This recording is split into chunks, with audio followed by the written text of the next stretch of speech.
possible to help Smitty fulfill a dream that most high school coaches would never get an opportunity to do. And I made him, when I got the head job in Atlanta with the Hawks, I made him come to Atlanta once a month and learn the NBA game and sit with me and just learn. And then when I got the head job, he did that for 6 years.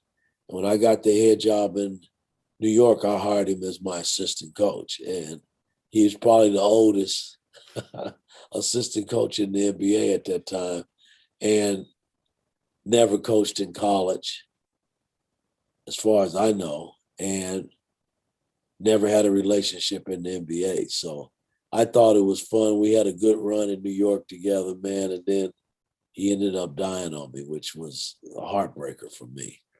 I talked to him the night before that he passed, and it was supposed to be like a routine surgery. And people just don't understand how many lives that guy touched. No, he touched a lot of people, man. I was in Memphis the week before he died, and normally when I go to Memphis, I'll send a car to pick him and Lil, his wife, up to come down to the hotel and get him a room. And they would have dinner with me the night before the game.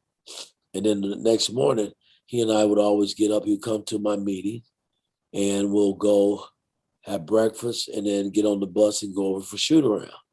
Well, that particular morning when we were there, he came down and had dinner, but he didn't have the strength to go. He said he wasn't feeling well, where he couldn't. Let me shut this off.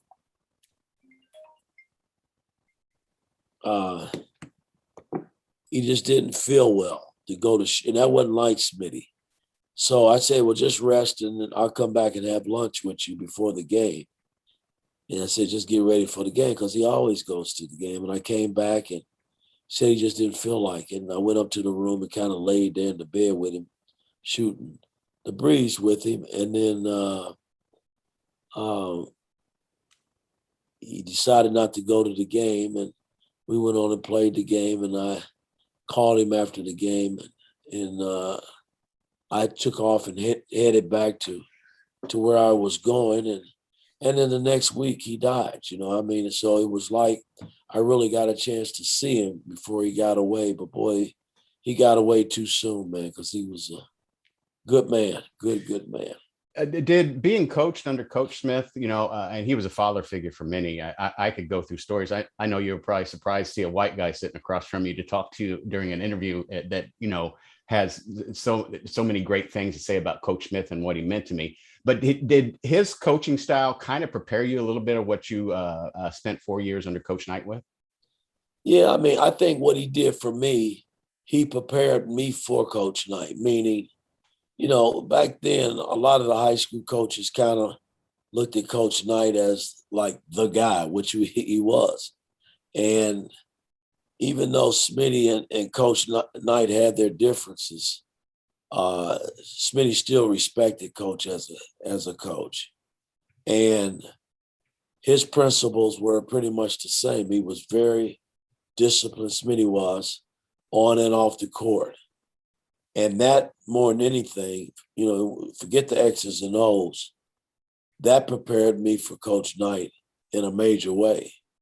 Because if you're not ready for that when you come here to Indiana and played for Coach Knight at that time, it could be a struggle for you. So in that regard, Smitty put me in a different light by disciplining me on and off the court and got me really prepared when I stepped foot here on campus to play for Coach Knight.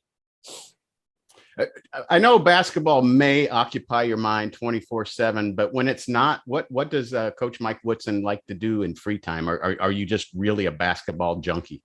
No, I spend a lot of time with basketball, but when I get away, my free time is basically with my family. If it's summertime, if I can sneak out and play golf, I do that. But I socialize a lot with friends. My daughters tease me all the time. They say, you just know too many people, based on that. And that's just my nature, man. I've been able to have a gift of bringing people together and building relationships. And that's kind of a signature thing for me. You know, I run a big time golf program in Vegas where we bring a lot of people in, and it's just a good family atmosphere where guys can network and socialize. Man, you know, I'm big on that. If you look closely in the background, probably you don't have to, but people will see that there's a nice photo there from you that you sent my son, and we appreciate that. Yeah, you're very welcome. Yeah. So Well, I know we're going to get the same cliches from you, but it's nice to start out the season 3-0. it is. I mean, again, we're a team that's trying to figure out how to win, um, figure out how to bond together and learn and get to know one another. I mean, some of these guys have been together a while, and there are a number of guys that this is all new to them. But at the end of the day, these guys have done everything that I've asked them to do, and uh, we just got to keep working, man. Taking it a game at a time, a practice at a time, and see if we can grow and get this team back on top.